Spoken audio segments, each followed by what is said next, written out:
And we're live, Lionel and I met him through him having watched me talking to Pigeon Speaks, and there's a certain irony in that we met each other in this way. We're both Oriental, as you can see from Lionel, and we have argued and discussed a number of things. So I didn't quite get to introduce you. Maybe that's a bit lazy of me, but would you prefer to introduce yourself? Well, we basically don't know each other at all, so that's perfectly fine. And there's not really that much to say about me that I could really go into very simply anyway. On my Substack, I just describe myself as some guy, and that's all I really am. Very modern. I live in Australia. I was born in Australia. I'm of Chinese and Siberian background. Mm-hmm. I'm just a family man living in semi-rural Australia with my family with 5 kids. 5 children. That's so trad. How do you manage it? Well, I guess that's what this interview might be partially about. Yes, I think it's a very important topic. Yes, so you're from Trans-Siberia, which is near Russia, isn't it? Well, I do have DNA from Siberia, from Naganistan, I think, but I've never been there. It's just something that I picked up on a DNA test that when I discovered it, apart from the fact that I don't really look Chinese, that made sense, but also it made sense for what seems to be my constitutional biases and personality, let's say. Right, because I suppose, I mean, what do people say you look like? A Mongol? Yes, that's very common. Right. Yes, I've never been able to tell the difference, but I suppose people would say you're not quite Han Chinese. Yes, and from the DNA test, I'm basically not. Right, and so we met through a discussion of secular Quranism. You took a very intelligent and intellectual interest in it, and you seem to think it might go forward. But I think in China there is a problem of Islamophobia, because I've been speaking to a few Chinese people, and I have myself in my time, you know, you do these things, and somebody is saying you shouldn't do them, it's sinful, and immediately you take a dislike to those people saying no to you. Would you say your Islamophobia was more from the Chinese side or from the Western background? Well, a bit of both. I remember my parents perhaps saying less than flattering things about Islam. And then when I lived in the UK, I could see the browning of the UK, and I think a lot of foreigners, not necessarily white, that come to the West, and they sort of want the West to stay Western, or in this sort of memory that people have of the West, and when they see it changing, but they also get they also feel insecure and anxious, I suppose. So it's not just a white thing, as people seem to, as white people seem to think. Mm. Yes. What do you feel about the immigration to Australia yourself? Well, I mean, noticed a few changes. I don't think it's as bad as in Europe, and I've always been amongst it anyway. In the area in Sydney that I live in, it's always been quite a lot of Asians, quite a lot of Arabs, and so my high school experience was basically 40% Asian, maybe 30% Arab, and Middle Eastern, and the rest white Australian. So I don't really notice that much difference. Mostly the difference that I noticed is moving from Sydney subsequently to closer to Newcastle. It's about 2 hours north of Sydney, and it's mostly pretty much a white town here. This is one of the oldest towns in Australia, and it felt like one of the best places to raise a family. So that's been part of my trad success, actually, by being one of the only strange Siberian kind of Muslim, families amongst a very churchy town. Right. And do you have a mosque where you are? In Newcastle, it's about 40 minutes away. There's about 3 mosques, yes. So you're well catered for. And so have you always been Muslim? No. The journey has been very strange. The reason why I'm in this town is because my younger brother is a Theravadan Buddhist monk, and he was ordained in Sri Lanka. He had certain very fundamentalist ideas about the Pali Canon, and basically ordained with the idea that nobody is doing Theravada like it should be, like everyone understands that it should be. Like the Pali Canon says that monks, renunciants need to be homeless. So living in a monastery, traveling in cars, all that sort of thing, that doesn't make any sense. And maybe that's why no one's becoming enlightened. My brother basically decided to just go full everything straight from the Pali Canon as well as he could. So he ended up walking around barefoot Australia for quite some time. He walked barefoot, eating once a day, only taking what people donated to him, all the way up and down the east coast of Australia, which is quite extraordinary. And that before that, our family wasn't really religious at all. The changes that I noticed in him really made me pay attention. So for a little while, I became, if not Buddhist, but I tried to learn from him. And to cut a long story short, he ended up saving my marriage from his advice. He gave me a lot of good advice on how to raise children. And the most important thing, I think, for a Chinese is that he just really advised me, just stop lying. Just don't ever lie. White lie, whatever the intention, just stop lying. And I because of my respect for what he able to achieve, I followed that advice, and it was extraordinary.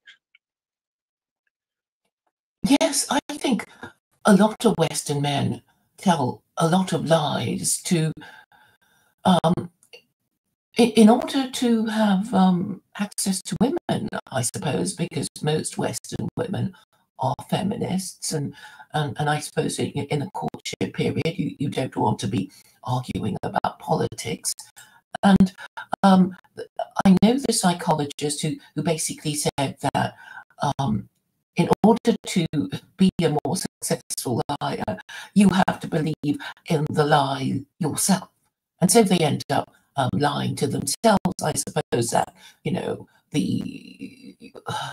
that what they believe is true and correct, and then they go down this rabbit hole of being in denial about the reality of things. And, yes, I don't know if you agree with this. I do. I do completely. But I mean, I don't know the Western psychology as well as I do the Chinese, and I think the Chinese tendency to lie is slightly different. I don't think it's so much about trying to get a partner for the Chinese men. I think it's more just generally. Actually, there's almost a virtue in lying, because if you're able to maintain harmony, and often in family situations, it's easier to tell the white lie, then Yes. That's the thing that you should do, actually. I think that's what people believe Confucianism is. It's maintaining face by just lying to people's face to keep them happy. Yes, the telling of white lies. I think that this is also the Jewish view. But before I forget, I wanted to ask if your brother is married. I suppose not, if he's No, no, allowed he to was do never married. all the things he does. Yes, As I mean as a that mendicant, period right? only lasted for a while, and he did end up. He couldn't maintain that rebel monk lifestyle, and he's now back in a monastery in Sri Lanka. But I believe some of that reason why that started failing is because through not lying, I became interested in the alt-right. I became interested in the right in general. I mean, I've always been interested in Miesian economics, Mm-hmm. and the Austrian school, Austrian school, and yeah. and that helped me come towards appreciating what the alt-right has to say, and Felix Black Pigeon Speaks was one of the first channels that I really started appreciating in my journey away from being normal, I suppose. And I began exploring Christianity and Islam. Jordan Peterson was quite important for that journey as well for me at the time. Mm-hmm. Mm-hmm. I mean, my journey was simply that, you know, if people are complaining about immigration, why don't they just vote for the immigration parties?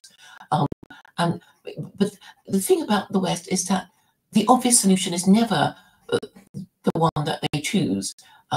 They prefer to go all around the houses, but and they don't even tell you why not. And I think a lot of it is blaming the Jews for immigration. But just to go with their belief, I thought to myself, even if you were a Jew uncomfortable with Muslim immigration, what party could you vote for to prevent it? And if Gentiles, who are the majority in Western countries, can't find themselves a good anti-immigration party to vote for, what is a Jew to do if they are themselves uncomfortable about immigration? I find myself being asked this question, like, well, you're an immigrant, why are you having a problem with immigration? And I suppose that would shut most people who are not white tending to take the side of white people who complain about immigration. Well, I think Chinese have a particular advantage in this because there's a disadvantage as well, but the advantage is that we are, I think one of our constitutional ancestral skills is being able to adapt and being able to really see from the point of view of other cultures quite easily. But because we don't have any particular religious native loyalties, it's very easy for us to shapeshift, so to speak, and whatever is tradition in wherever we are, then it's very easy for us to identify with that, and so it's quite easy for us to see the point of view of the alt-right, for example, if we just basically are able to stop lying, I suppose, because it's still not the mainstream. Yes, or use our imagination, thinking, well, if it were our country and we were the majority, we would feel uncomfortable and anxious. Yes. Yes. So, I mean, I've come to... And also, and as an Asian in general, because it's something that I've read, it's really fun having back and forth with people on alt-right kind of videos, and I've had many of these back and forth with people that are fans of Black Pigeon Speaks. But people are proud of saying, I'm racist and proud. And my response is always, look, Asians have always been aware that ancestry matters, like always.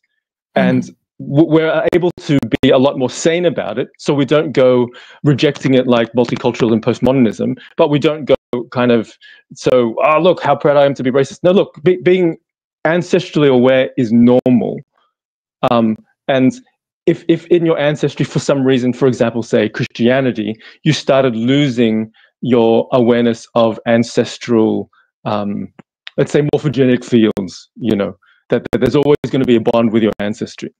Then you're going to start turning into this, there's going to be the horns of a dilemma that Chinese don't necessarily have natively at all. And so Malaysia, for example, yeah, it's very, legally it's racist. Like Malay, Chinese are treated differently by the law, and no one really has a massive problem with it. It is Malaysia is an ethno-nationalist country. Yes, that's right. Yes, because Malays do have special privileges, but people get along fine. And yes. Curiously, it is Indonesia, where everybody is supposedly equal, that the Chinese suffer anti-Chinese riots. So it's a bit of a trade-off to consider. Yes. Yes. About which country is safer if you're Chinese. But I think the idea that we can't complain, that we're all, it doesn't matter who you are, that they're going to use these arguments to label you so that you don't complain, is, I think, a policy of the global empire. I think, if you have a global empire, then you think you have a right to move people around and goods and services around, in order to make it run more efficiently or serve the people whose interests the empire serve. So, and the labour problem is, I think, the one that nobody wants to address, because if white people could actually make up a working class, then there would be no need for immigrant labour. And I find through joining all these, I only joined one perhaps two. I joined UKIP and the BNP and also the Conservative Party and the Labour Party to discover their different political cultures. And I find that with the anti-immigration parties, they never talk about supporting marriage, which I think, as you must know, as a father and family man, is a long-term project. And if we even decide now that we want to produce more children, it would take, I guess roughly 16 years for a child to be conceived, to be born, to go through school, and maybe 18, maybe 21 if they want to go to university. So because it takes such a long time, they never ever start it, because they think, we're not going to solve the problem in one election cycle, so we're not going to bother. We're just going to cover its failure. We're going to mask its failure and carry on as if nothing has happened. And I think that is their problem, really. They want to keep a system that is important to them, that has become, in a way, a sacred cow in a religion, and they don't want to admit that they're wrong. And this is my opinion as an amateur psychologist, I suppose. A lot of our discussion and our disagreements or different ways of viewing things or valuing things, I think it touches on this in that, as they say, politics is always going to be downstream from culture. And one pattern that I do see in Westerners, and let's say between Westerners that have problems with Jews, or let's say the archetype of a Jewish kind of narrative control and gaslighting and manipulation, is that everything is fine in our culture, but we've been manipulated by some outside force. And I've seen it many times, not just from me, to kind of say, no, it's not. It may be an outside force and some kind of pathogenic external influence, but there's no question that you have particular internal weaknesses that make you very, very vulnerable to this for some reason. And this is there's only so much you can do about what the external force is going to do or not do, but there is plenty you can do about your internal culture and your unwillingness to repent and unwillingness to admit mistakes and tendency to, like Gospel of Thomas says, either you become like the Nazarenes that hate the tree, or you hate the fruit. Like, you either ignore the consequences of your actions, or you pretend that what you're getting has got nothing to do with what has happened before. And this does connect, I think, again, to this individualism that is not, it's not random. The modern Western individualism is a form of covering up from the connection between the tree and the root, like the sins or the errors of the ancestry, that they cannot just be covered over. You can do that to make yourself feel good for a while, but the solutions are long term, and the problems are also long term. There may be errors that are 1,000 years old that you have to deal with. You can't just say I'm an individual and it doesn't matter, and I can start as a tabula rasa and just use my reason and I'll be able to find a way out of this. No, like the kind of thinking that I was saying that gives Chinese an advantage. Look, we are part of a lineage, and I am my ancestor, and the ancestor is me, even if we have disagreements, and that's always going to be like that. That means you have to think long term, both in terms of the problems of the past and how you're going to plan for the future. You can't fix it now, fine, but what can you do so that even if it's 2 generations down the track before you finally can see some fruits, you have to start thinking that way.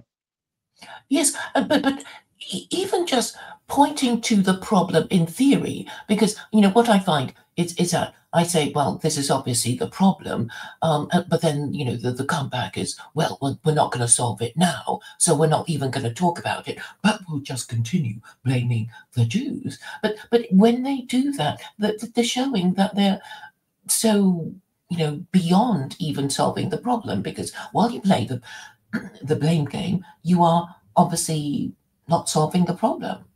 You are, before solving the problem, while you are still attributing causes. So, and I thought, well, I'll just, show them that they can actually solve the problem without blaming the Jews. But there is this compulsion. They have to take a detour to shake their fists at Jews before they will even talk about anything. Or they will even say, we can't do anything about this because Jews are still around.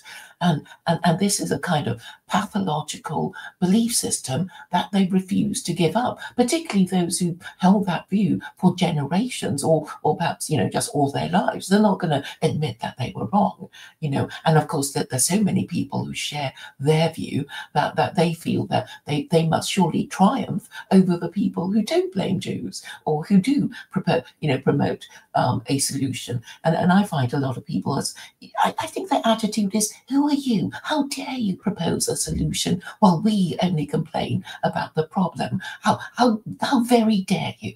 And I think that is, and it's like, well, we can ignore you. We can tell others like us to completely ignore you, and you in time will fade away because you're only mortal, and we'll just continue because there are more of us, and we will continue in the future.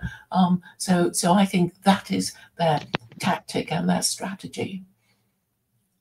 I think we can connect the comment that has come up from Howard. He said, if you tell the truth and show your true self, you are vulnerable. And the person you trusted may hide their true selves and tell lies. I think because you are talking about psychology ultimately in why these behaviors are so dysfunctional. And this does segue into something that we discussed quite a bit in our comments so far between us about patriarchy and matriarchy. That I think as a family man, and I must clarify, Quranically, the mother of my children is no longer my wife. We have divorced, and she is a possession of my right hand.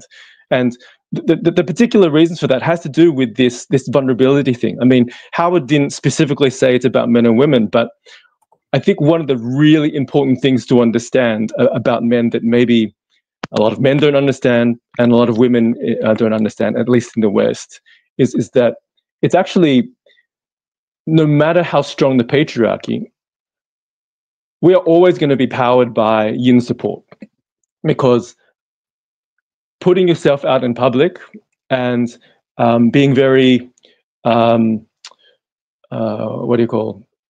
unveiled about what you actually think about the truth or whatever, it's a very vulnerable position, and it's actually very, very easy for your honor and your heart to be pricked. And it's especially very easy for women to do that on men. Maybe women don't understand how much power they have in this. And I'm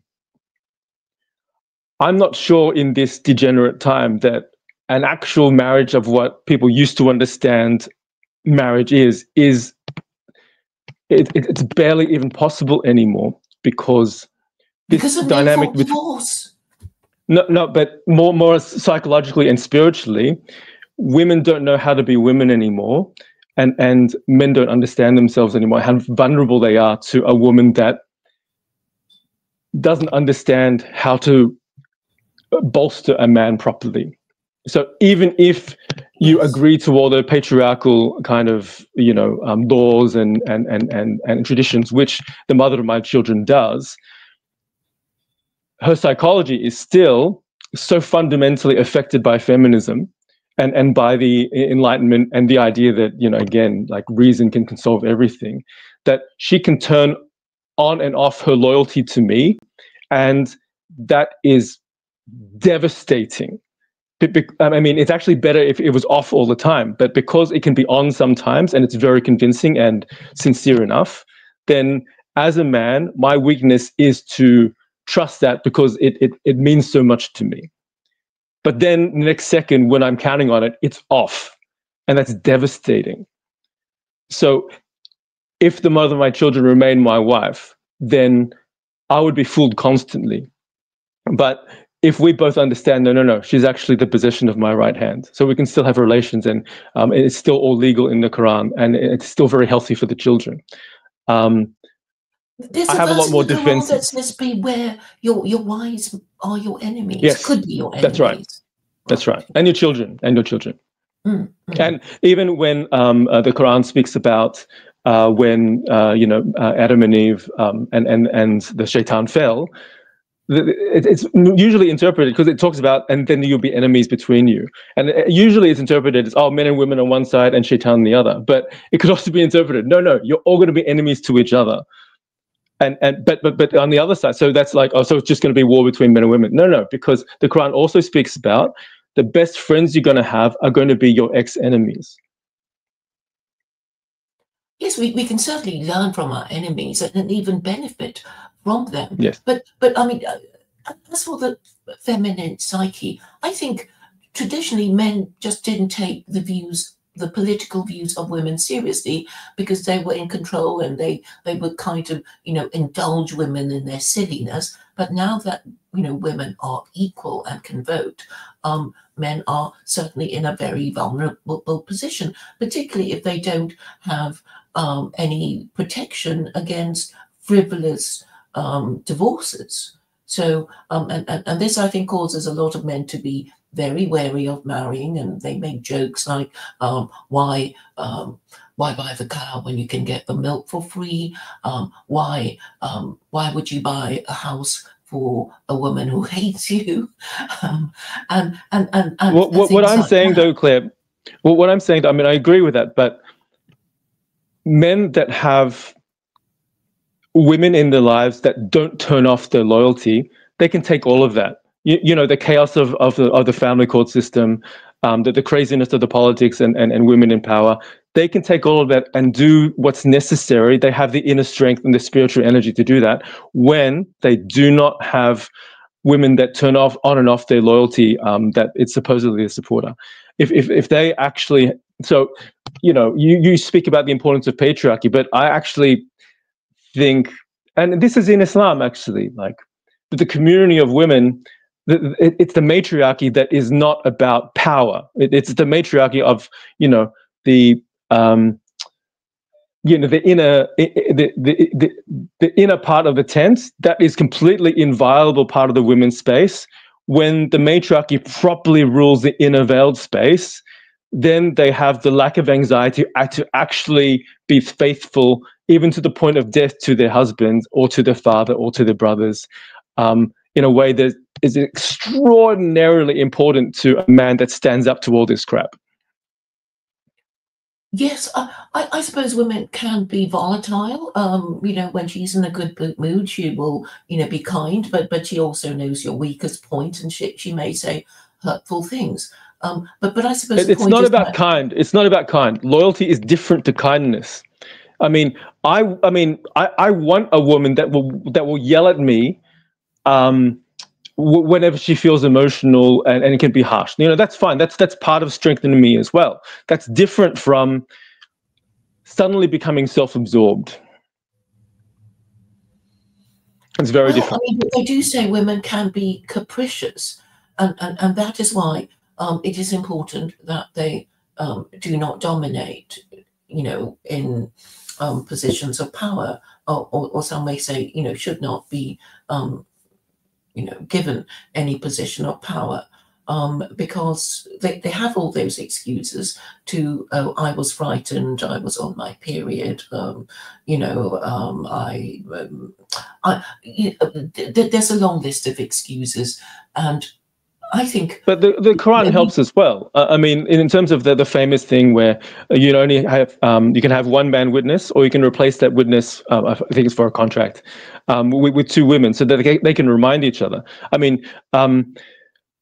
In the witnessing of known agreements, yes. Yeah, that's right. I mean, that's very useful to. I mean, you can use that as a way to say the Quran is sexist or whatever. But maybe it understands women's psychology, and women in groups and in tight communities can have a kind of integrity that they simply cannot by themselves. And if they're in public and they're in power, they have to stand by themselves. So it doesn't work. But when you're behind the veil and you hold the power of the household and that kind of influence of gossip and all that sort of thing, but you counter each other as women, especially intergenerationally. They say that in Muslim communities, the ones that maintain the traditions, especially of hijab, etc., the strongest are obviously the older women. The younger women have a temptation to display themselves, but it's the older women that, partially as a power thing because the younger women get more attention, but partially it's the wisdom and the authority that they have, that they can maintain that and get the younger women to understand why they need to do that. Yes, and the thing is, women can, without ordering men around, get men to do things. Yes, but by the indirect suggestion. Just taking their time in thinking of how to put it to them without ordering them about. And if there were a rule such as you may want a lot of things, but you have to go through all the proper procedure of, mentioning the idea and then, promoting it, but, in different stages rather than saying, I want. And I think, with children, children do sort of, go through that phase of saying, well, I want you to take me to the park. I want you to buy me this toy. I want you to give me ice cream. And the parent has to say, no, I don't want you to say that. I want you to say, please. I want you, you just can't say, I want, in this household. And then, the intelligent child will find a way of going around it like, oh, isn't this such a nice day, Mummy? Wouldn't it be nice for us to go to the park and watch the, and that would be the indirect way for, somebody in a junior position to suggest something to somebody in a more powerful position and get them to do it. And it is really a form of communication. And I think in traditional societies like Japan, I think women speak in a different way to men, or they use an entirely different completely different address system or something. And so, I guess Japanese men don't get angry with them or something. But I think these gender differences need to be acknowledged again. And what you said about the Quran, yes, it's only in a matter of witnessing known agreements that two women are required when only one man is required. But there is this also the other verse that says men are a degree above women, but only if I don't think it specifically says that, actually. Oh, no, you're right. There is a bit about the degree above, but there is another part that is a little bit vague in terms of there's an advantage because of what one holds above the other, but it doesn't specify actually that it's men holding above the women, because I think it's actually both. It just in terms of different arenas. Well, I mean, we don't know, but the point is for women to actually be aware of their rights, they should be educated to a level where they can understand the ideas of the Quran. And that's the only way for women to hold on to their rights, because there's a lot of stuff in the Hadith that are, clearly not Quranic, which, obviously, Muslim men over the years have said, well, it just means, a woman's word is only worth half that of men, and Yes. other sexist things, and well, against well, there's lots of things in the Hadith that I deeply disagree with, and I do understand it's for political reasons that they've had these expedient interpretations, such as executing Yes. apostates when the Quran doesn't Yeah. even mention it. Yeah. But I think the problem for Muslims is that, well, A, they don't read their own book, and B, there is no supreme authority, because every country interprets it in a different way. There's more than one school of Sharia. They don't agree with each other, and there is no caliph, which means Muslims don't have a pope to say, hey, you Muslim person, you said something ridiculous about our religion, and it's wrong, and you are hereby admonished, or something of that nature, which the Pope, in theory, can do. But I think Sunni Muslims are not in a position to do it, because there is no head Sunni Islamic scholar. Yeah. I mean, there might be a parallel, though. I mean, the Protestants, obviously, they made the Bible their Pope. And I think, the Bible is very obviously full of flaws, and in a way that the Quran simply is, obviously, in my opinion, is not. And it's been, because it's been memorized since the very beginning. Anybody, any priest class or whatever class that wants to tamper with it, it's going to be detected. And so Sam Gerrans' case put forward is that the hadith are there as a way to corrupt the Quran, because you cannot corrupt the actual words. And the reason why it's in Arabic is because, very unlike English, Arabic is a very rooted language. So you can break down the letters and see the similar words, and work out the meanings of things, even if you want to try and change the meanings. In English, you can't really do that. Like, genuine leather means fake leather somehow. That's just not really possible to do that in Arabic, because of how loyal it is to roots. So the case that Sam Gerrans of Quranite.com makes is that you can have the Quran be your pope, because it provides its own dictionary. Like, lots of people have different understandings of what kufr means, or various other terms. But if you look at the Quran itself, it actually tells you what each of these things mean if you look at it carefully enough. If you stop, for example, like what Muslims do, unfortunately, in order to fit with hadith and their practices, if you stop translating the one Arabic word in the Quran multiple different ways, so that it fits your particular narrative. If you just stop doing that, and no, this Arabic word, we have to translate it consistently, then the Quran completely changes in meaning in many instances, and it's quite it's quite amazing. So I highly recommend checking out his work. Yes, thank you. So he has his own translation of the Quran? He does, but I mean, his translation is, especially the one online, which is at reader.quranite.com. Yes, he has his own translation, but what he emphasizes is that his hermeneutic is the most important thing. So, like I said, if it's the same word, you cannot translate it in different contexts and say, no, it means this thing in this time. Like, not allowed to. And to trust the Quran is consistent, and that it will define its own terms, and that to apply that consistently across the entire book and treat it as a book. So he does have a translation using that hermeneutic, but you can look at the other translations on that site to compare, because a lot of the conclusions he makes, it's logical even with different translations. Yes, but for Muslims in general, they seem to prefer the Hadith to the Quran. I think simply because they're treated as heretics if they call themselves Quran only Muslims. So I did know a Pakistani Muslim. She was a Quran only Muslim for a while, and then discovered that the others were treating her like a heretic. So she went back to being a normative Muslim again. So I suppose, and they can be quite mean to each other, I suppose, these Muslims, if they're always calling each other out on their Eid, calling.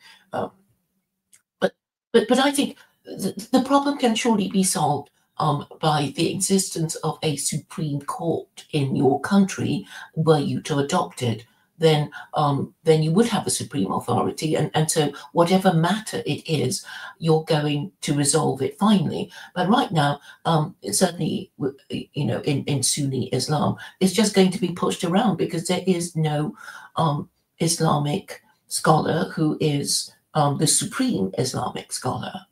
And that's why these issues never get resolved. I mean, it's the same with Jews. They do not have, a kind of Pope rabbi. So any rabbi can say, anything heretical and outrageous, and then the Gentile sort of likes that interpretation of the of the Torah, and publicizes this particular rabbi, even though the other rabbis say it's heresy, it's a lie, but because because Western media don't like the opinions of the ultra-Orthodox rabbis, these people stay ignored. So I think that is really the problem. The problem of the fourth estate, i.e. the media, being the first estate, meaning that they have become the priesthood now of interpreting events. I'm not sure if you understand the estate system of. Yeah. You do. Yeah. Yes. Good. What comes to mind is the normal story, which it's debatable in terms of actual evidence of the spread of Islam in the first 100 years is primarily through the route of conquest, if not necessarily conversion via the point of the sword, but certainly conquest has a lot to do with it, and conquest might be arguable for what a lot of people that saw you on Black Pigeon Speaks is probably interpreting what you're advocating for, that in order for you to get the Supreme Court, you would need the power of the state's legitimate monopoly on coercion, because that's right. So and they would say whatever, that would just never happen, and I think I would have to agree with them that Yes, as logical and reasonable as it is, that would kind of never happen. Like that, there's no elite that or a group of any coherency, with the asabaya to kind of bring that forward. But so with the conquest narrative of the spread of Islam, there's also then the historical fact of how Islam became the majority in a Hindu nation of Indonesia and Java, which had nothing to do with that at all. I mean, the basic story, as told by Abdul Hakim Murad, he goes through it very carefully because it's quite significant, is basically Sufis through trade, through various different routes, like Arab traders, but also from the overland as well, not just the seas, basically really through their hospitality and their ability to get to know the Javanese culture and dress like them and understand how they saw things, and also got to know their weaknesses in whether spirituality wasn't quite working, like the Hindu polytheism had some holes. They showed them they could do what they valued, like the Javanese themselves valued, but were failing at doing. But the Sufis, through whatever practices and whatever beliefs they had, their superior metaphysics, could do those things. and could do them quite easily. And if they were interested in learning, we could show you. And so without any conquest, without any, use of the state apparatus of legitimate, force, the entire archipelago became Muslim. And so that route does appear to me like it would make more possible what you're suggesting in terms of the Supreme Court. I mean, Okay, well, I do know how hopeless my position seems to most people, but I still believe that if you're going to propose a solution, it has to be sound in theory. So as far as I know, Sure. what I propose is sound in theory. Sure. People, well, I never get asked the difficult question like, well, how are you going to make it happen then? Yeah. And I agree with you, Claire. I agree with you. An interview in mainstream media, and then the ball would start rolling, and it wouldn't matter if it was a hostile interview. But I also know that a lot of media outlets, well, the main media outlets have been told not to platform me. So I know I'm on a kind of blacklist. I just think that the free print, just like freedom of speech and all that, these are all kind of Enlightenment era delusions, just like education. Reason doesn't usually turn the heart. Whereas, the example of the Wali Songo in Indonesia, no, these can turn the heart very, very fast and transform in entire nations a lot faster than you think. So yes, I understand what you're saying in terms of media blockade, etc. But even if it wasn't there, I would argue it still wouldn't work, because hearts don't turn that way, and prejudices can't change that way. But prejudice can change person to person in terms of these relations.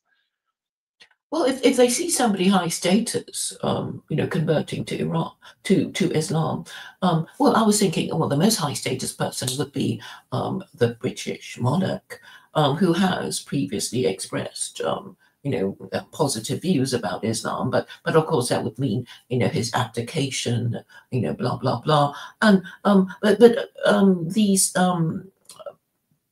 these ideas are okay. What I'm saying is, it's in theory possible, but in terms of who wins the argument, clearly Islam does, because it has superior and higher status scripture than either the Jews or the Christians, because the most Christians can do is say, well, some guys called Matthew, Mark, Luke, and John said such and such a thing about Jesus.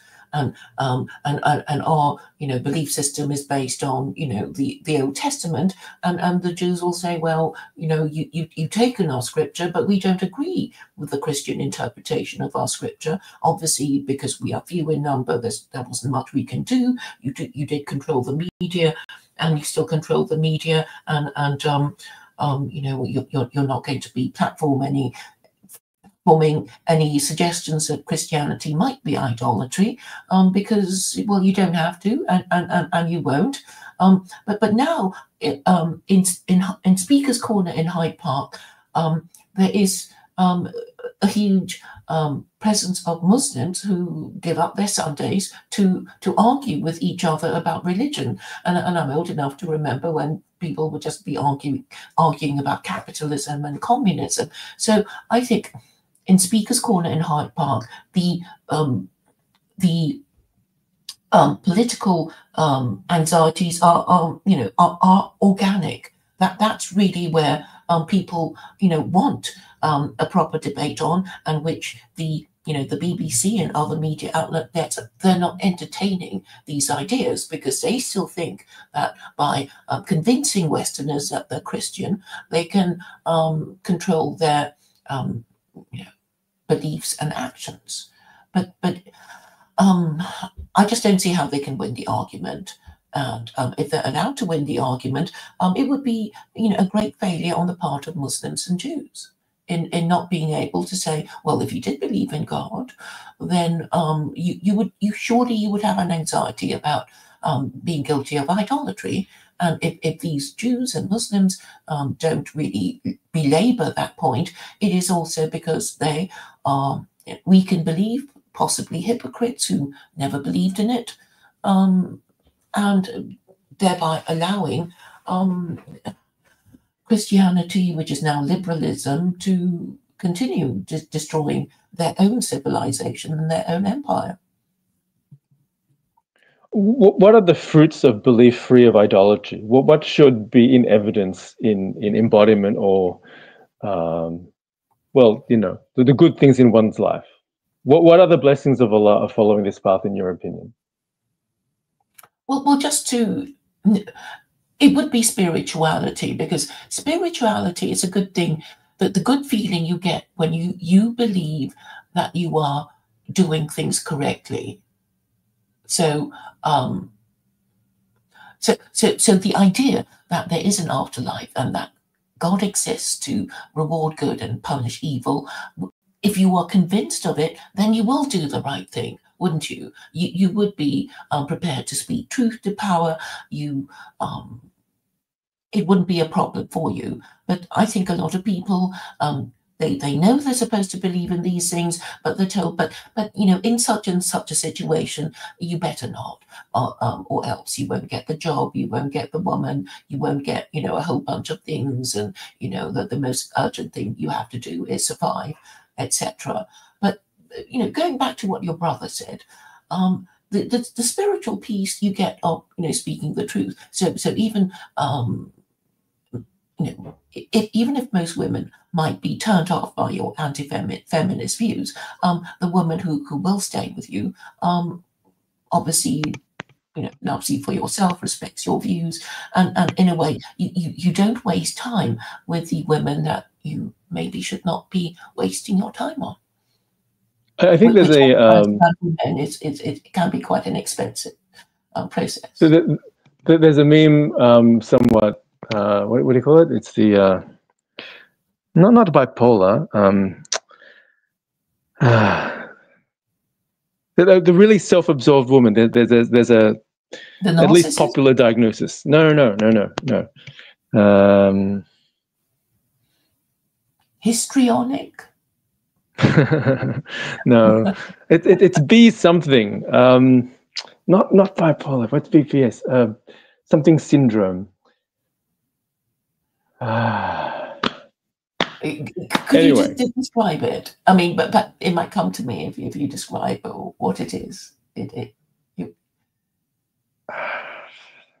Something personality, borderline personality disorder.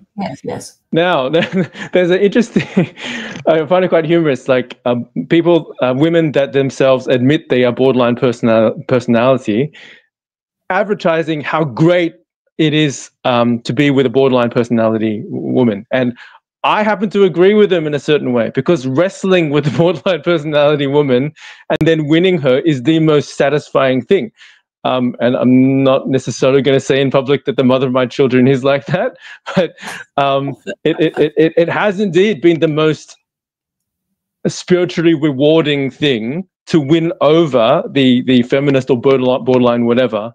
And to understand, look, being like that is not in your own interest, and I can show you a way that you can be a lot less anxious and a lot less full of drama, but you can still enjoy your drama because I can encompass that, and you can be more you because of the strength that I can provide you.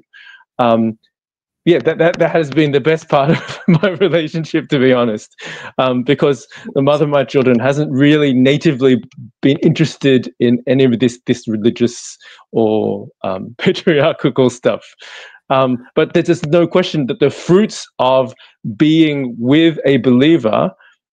So when I asked you that question, and you talked about a lot of these inner things, essentially, and you did speak though about the strength to speak truth to power. I was talking more about some simple things like, well, you have 5 kids and they're all very healthy and they're very happy and they're not anxious and they're not addicted to screens. I mean, for me, if you as a believer that doesn't do ostensibly doesn't do idolatry, but your family is a disaster, then you're not going to convince anybody. But and maybe that's an ayat from Allah, that maybe you're not as free of idolatry that you think. Like maybe you're doing idolatry to Muhammad, or you're doing idolatry to a certain identification. But if you are actually doing as Allah wants you to do, like in the Quran, like the first surah it's the way Sam Garron describes, and it's very convincing. It's a bit of like a contract, like it's like a suzerain contract where you are laying out very clearly who you're addressing, you know, the master of the last day, etc. And so what's the contract? If I only ask you for help and I only serve you, then you will help me go on the Sirat al-Mustaqim.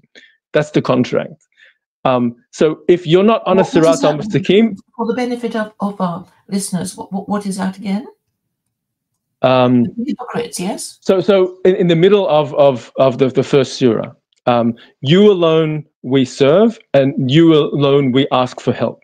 So I'm not going to complain to the fact that, you know, I live in a democratic country and everybody's crazy. I'm going to complain to nobody about that, or I'm going to complain that my mother didn't provide me enough nourishment and didn't breastfeed me or something. Like, and go to my mum and ask her, no, stop being like that. No. If you do that, then you're breaking the contract of the first surah of the Quran. You alone we ask for help. You alone we serve. Yes, and that's so freeing. That Allah can be everything you need to cry to help for, and that when you do that, His promise is He will guide you on the straight path. So the easiest point from A to B, you know, without having to curve around. No, you'll get everything as fast as you need in order to not, you know, whatever. So the fruits of properly not doing idolatry is your life will get better, and it's palpable, and people will want to turn away from it and pretend that it's got nothing to do with what you're doing, but they can't ignore it. You know, your family is too happy, and even though your mother of your children is your slave rather than your wife now, she's happier too, and she's flourishing too. And that's more the Wali Sango method of transforming a society away from idolatry and stupidity. Yes. On the point of winning the argument with a woman who is your wife on various matters, I think the winning argument would be traditionally, who pays the bills around here anyway? You know, if she wants to do something else and you want to do a different thing, that I think is a silencer and a, you know, the winning argument. On the question of idolatry, it's harder in Australia. You get a lot of money when you have a lot of kids in Australia. Yes, because from the government, I mean, means equal pay, and obviously, what you know. I'll have to admit that what I'm proposing is the ending of equal pay, so that men will be more attractive to women because they earn more, right? And women will, you know, you have to give men the possibility of earning a family wage, or they won't get a respectful wife. That I think is really the real deal here. You know, if she thinks she's earning as much or even more than you, she's not. I mean, there's no question Khadija was richer than the Prophet, you know. So I think that, I mean, it would help for in general, but it's not the principle of the thing. Like Khadija, I would say very likely still, even though she was more powerful, even though she had more money, had more means than the Prophet, the Prophet's spiritual qualities meant that she gained so much more than he did, even though his status went up socially and by approval and by resources. So as a woman, attaching herself to a man of a certain kind of spiritual stability, even if he's like a homeless bum, it's still of great benefit. Yes, she would be marrying, you know, below herself because she was working for her, right? And that was how they... yeah, socially and by, you know, by approval, but by, you know, actual, lowering of this very common feminine anxiety that leads you to sublimate and do all sorts of silly things. No, that would go straight down if you marry the prophet, or you marry someone that is an actual non-idolater. Mm-hmm. So Khadija was not hypergamous, as is the term. Well, yes, indeed. But well, she's been around. But she's had a higher than other body count, though, as they say, as Black Pigeon Speaks is talking about now. Yes. No, literally, because the husband's died, so it's another kind of body count as well. Yes. But in a way, you could say that Khadija was a cougar and Muhammad the cougar. Indeed. and it can work from time to time. But see, I know people go on at me like, why do you talk about idolatry? Nobody cares. But I think the harm of idolatry, because it gives you peace. That's why. When you remove idolatry, you stop seeking refuge for things that cannot give you refuge, and it just makes you more anxious. That's the most important thing. And I think, like, at least, the original message of the Buddha, who I do believe is a messenger for many nations, Quranically. Yeah, that's precisely the point. Like, you don't trust the conditions. Like, samsara is nothing you should try and build anything on. The only true refuge is the unconditioned. Yes. But what I'm trying to say is that idolatry is harmful, even though God does not exist to punish you for it. Because what you're doing is you're wasting time and energy doing things that you're, how shall I say it? You're not being rightly guided by the Quran if you're an idolater. That's it's the opportunity cost that you are paying, because I think it's quite easy to attribute any historical tragedy of the West to, well, that was because you didn't follow the Quran. You started this terrible war. You lost your empire. You harmed yourself. You could have solved your problem doing this and that the Quran supports, but since you weren't Muslim, you didn't do it, and therefore you suffered. There are lots of things I think you can do that with. Obviously, idolatry is ostensibly still objectionable in Christianity, and if one wanted to be, well, in some ways more merciful, but in some ways less, like, okay, you don't accept the Quran, so therefore, okay. But what's even harder is you don't even accept Christianity, and therefore, you didn't even repent properly. You didn't admit the error, which you're supposed to in humility. So, even if you just don't want to listen to me about the Quran, why aren't you actually following through with what you say you believe? Well, yes. Well, for Christians, the overhanging issue is that of idolatry, because Jews and Muslims, if they got together and said, we're sorry to tell you, Christians, but in our joint opinion, we think your religion is idolatry. Are you going to do anything about that? But I'm saying even if we go with their framing, like as a Chinese person, put yourself in the Christian shoes. No, it's not idolatry. Okay, fine. I'll entertain that. Still, you guys don't repent from your errors, and you keep on doubling down and making up stuff. That's clear enough. Yes, and the thing is, if you really believe that God exists to punish you for your sins, then you should be nervous about the possibility that you might be guilty of idolatry, as the Jews and Muslims say you must be, and to show total indifference to it and say we don't care, we'd rather go, we'd rather die and go to hell more than once, to show we don't care what you think, is I would say evidence that they don't even believe in God. And therefore there were only hypocrites all along, and according to I don't want to it says throw too many. I don't want to throw too many stones, though. I mean, I think this might be the case for a lot of cultural Muslims and Jews as well. Like idolatry is not it's not a simple thing. It's not a simple thing. Like and the shaitan is very clever. Yes, and that is the additional reason why I like the Quran, because there's nothing in as far as I know in the Old Testament about hypocrisy. God doesn't punish anyone for hypocrisy in the Old Testament, does it? So, but the Quran kind of closes all the escape points of people who, through their hypocrisy, keep giving irrational and irrelevant reasons why they're not obeying their religious obligations.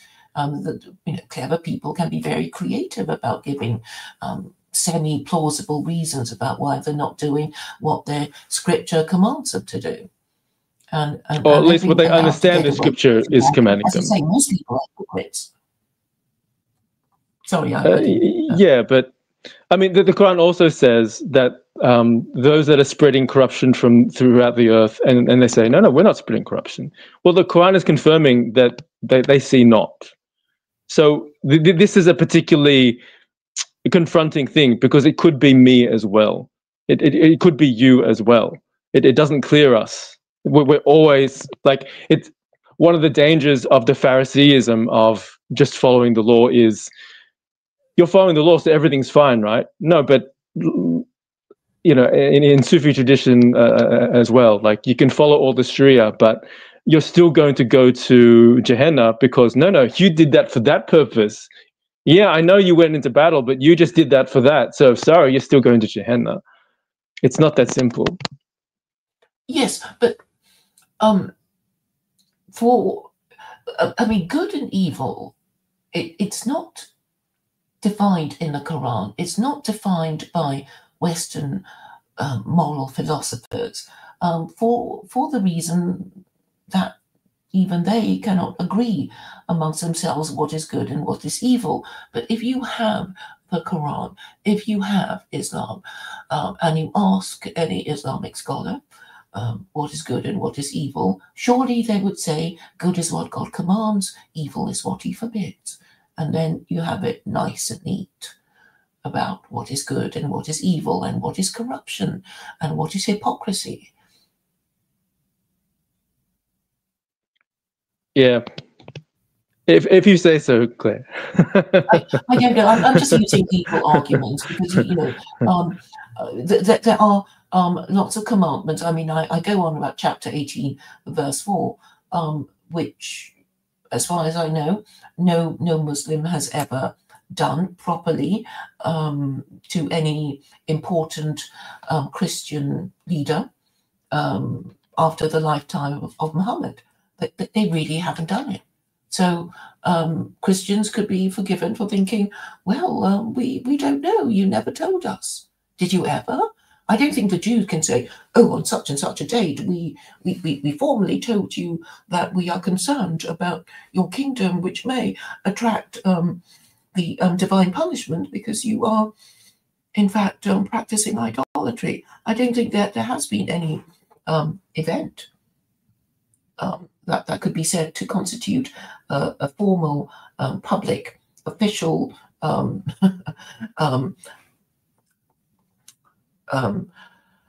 announcement or question about the state of beliefs of Christian kings.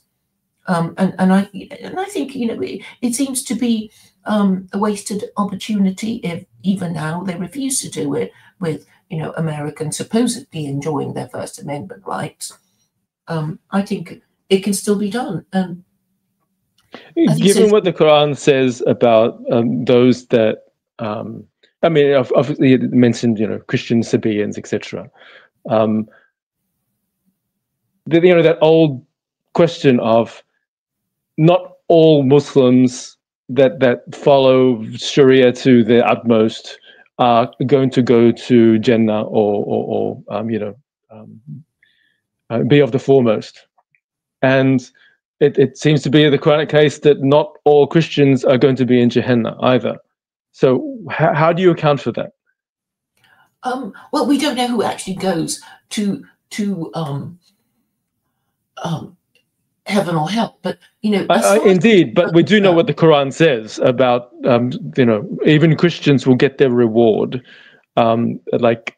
And it will have nothing to specifically no reason to fear and no reason to grieve.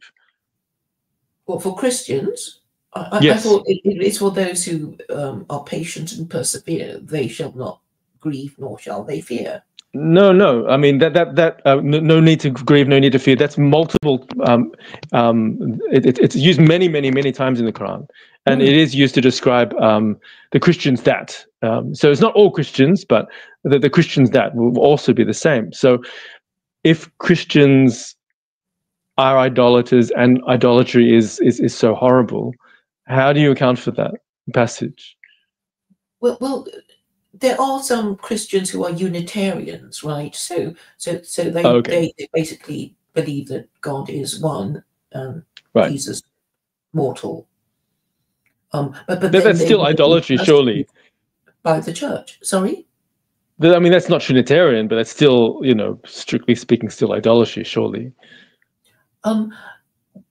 Yes, I suppose so, because I mean there are Unitarian churches in America who are very liberal and have the LGBT flag and all that sort of thing.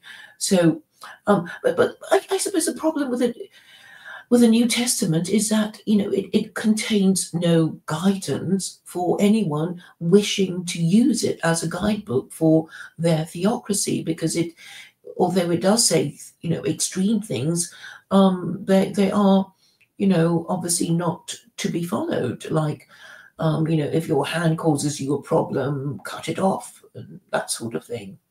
I don't know which verse it was, but there are sword verses in the New Testament about Jesus bringing a sword and causing family disagreements and all kinds of things. But what I'm trying to say is, if you're rational, you would want to obey the laws of God that are the least restrictive, right? So even if you're a Jew, you think, well, that they're a bit harsh, 36 capital offenses in the Torah. I'd like something, less restrictive and more modern.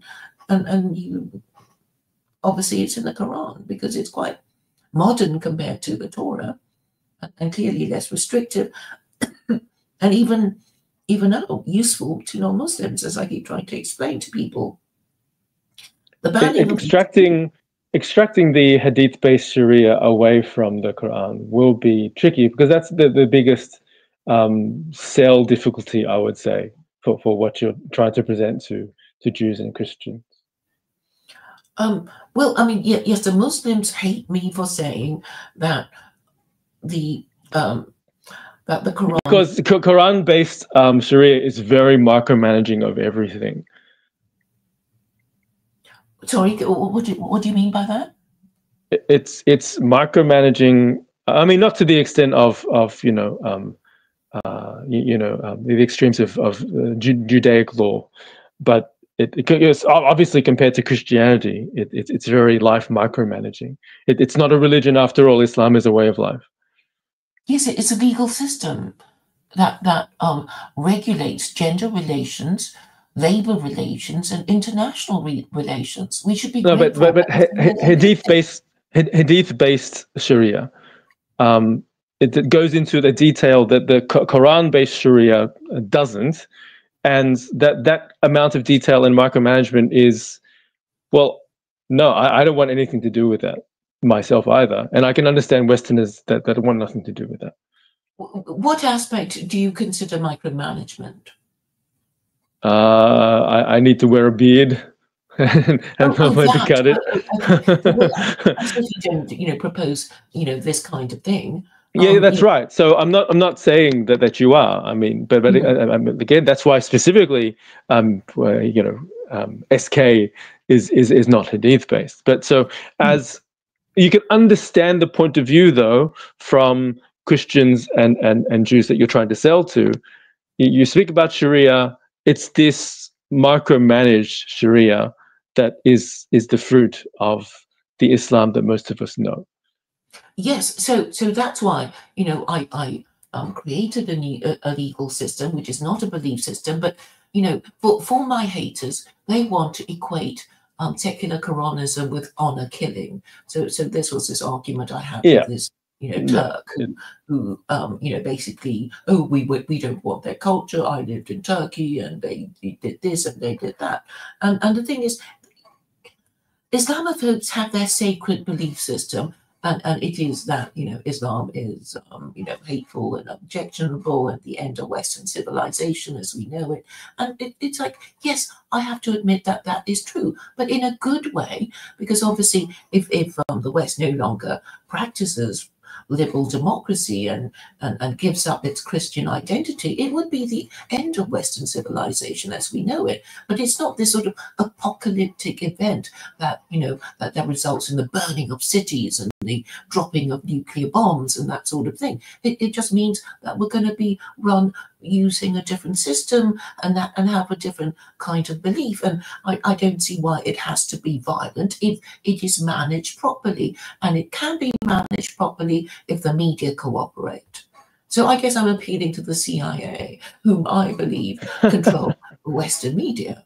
And I'm telling them to, lift my shadow ban on X, lift my shadow ban on YouTube, and give me an interview.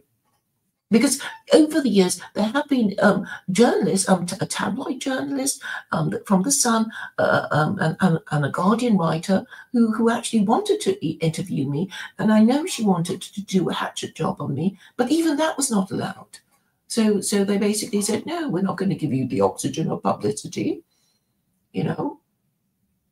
Cool. And I've been trying to, get to be a guest on a YouTube channel, but which is basically dedicated to promoting Catholicism and Christianity and promoting Islamophobia, because they've got, they've got a new edition of the Camp of Saints by Jean Raspail. I don't know if I've said the name correctly, but it's a dystopian novel about the future of Europe under Islam. But I think they really want to believe in all the bad stuff because they've believed in it for so long, and their egos can't bear to admit that they've been wrong. But I think even these ideas can be shifted if there is a coordinated response from on high, i.e., the media, and this includes social media platforms, and it is through these outlets that you can begin to change people's minds. I mean, I know I'm bumping along at the bottom with the anti-Semite Islamophobes and all the members of the dissident right who are not happy with the system, but at some level they will, at some time, they will have to appease us in a way, because if they want to carry on with democracy, well, they can carry on, rigging their elections and disappointing people, but they're just creating, more problems for themselves as more and more people reject the current system and the current beliefs. I would say time is on your side, Claire. Well, I'm not exactly a spring chicken. I mean, I can only hope to. Well, I mean, let's say the movement of history is on your side. Like, it can only get easier for you.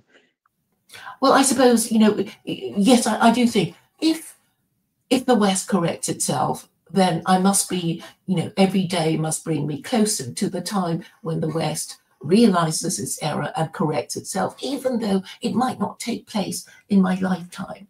But I did want to say something about Buddhism, because I do come from that background as well. And one of the more interesting discussions I've had with a Boo Jew from California was that how do Buddhists explain reincarnation? Surely they must believe that some directing intelligence, takes a note of our good deeds and bad deeds, and then gives us a next life that is appropriate to our behavior in this current life. And he said it happens naturally. And I said, I'm sure, it doesn't just happen naturally. There must be some directing intelligence.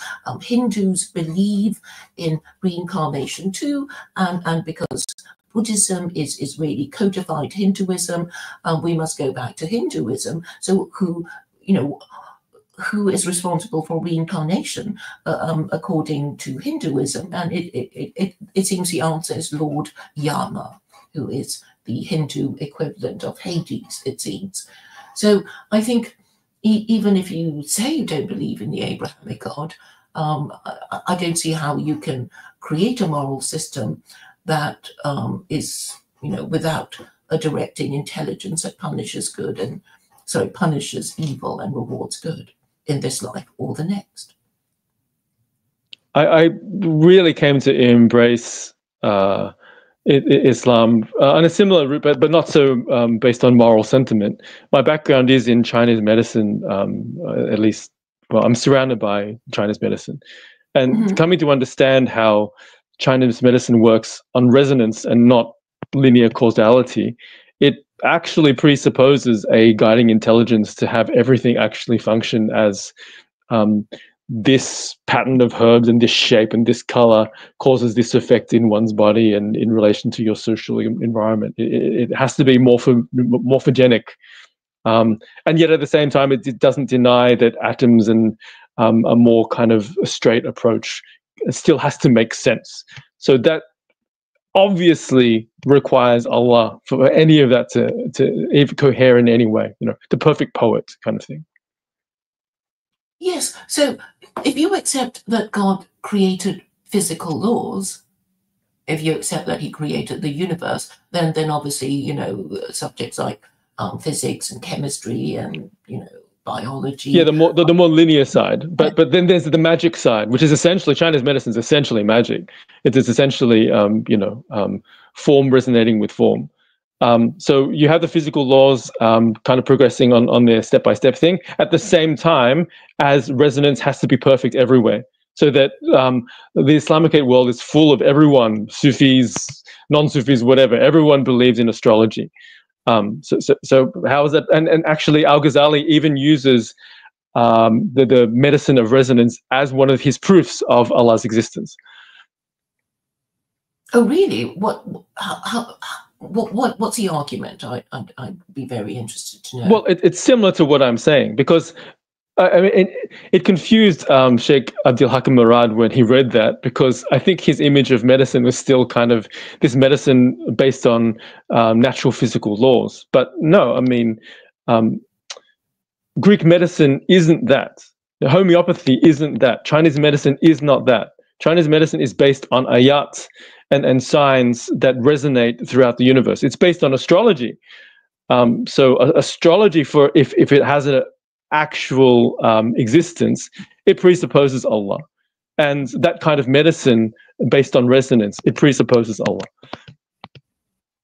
Right. I suppose that the modern Westerner would talk about the placebo effect. Yeah, so they're entirely wedded to the physical laws idea, and they don't see that there's a unity in existence as well.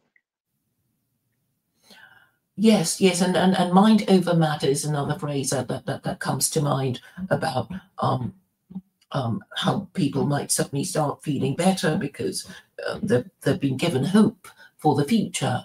And I think belief in the afterlife, where good will be rewarded and evil punished, is obviously, optimism, and optimism is a survival strategy, and belief that good will be rewarded and evil punished would give us the courage to attempt things that are difficult. Well, if you're an atheist, then you would fear, all kinds of things such as, loss of income, loss of marriage opportunities, loss of status, and this will make cowards of these atheists who are, in fact, allowing themselves to be destroyed by not having convictions, and therefore being unable to state them. Because I think fundamentally, whichever way you slice it, men have to die for the principle of being men. Because and if you become unflappable as a man, I guarantee you'll be able to get a woman well, you'll be able to get a good woman, or you'll be able to convert a woman into a good woman, 100%.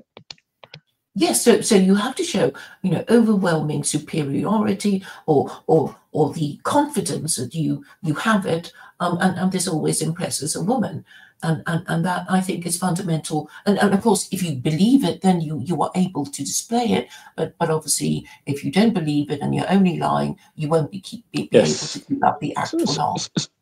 So in that way, children and women are very good at detecting hypocrites. And dogs, they say that there's this yes, fear to women or dogs. Indeed. But on that note, shall we? On that note, shall we wind it up, Claire? Yes. Thank you so much for coming, and I'm so grateful, and you're so unusual, and I thank my lucky stars, even though I believe astrology might be idolatry. If it's an idolatry, it's an idolatry that is shot through in Islamic history, and yes. all the ulama, even if they didn't like Sufis, that they all basically believed in astrology and the medicine of resonance. Yes. There was a time when I read my horoscope too, when I was uncertain about my romantic future or wanted to know what it was. So, yes. Well, thank you again. I hope we can do it again. I'm so grateful to you. Inshallah. Thank you very much, Claire. Goodbye.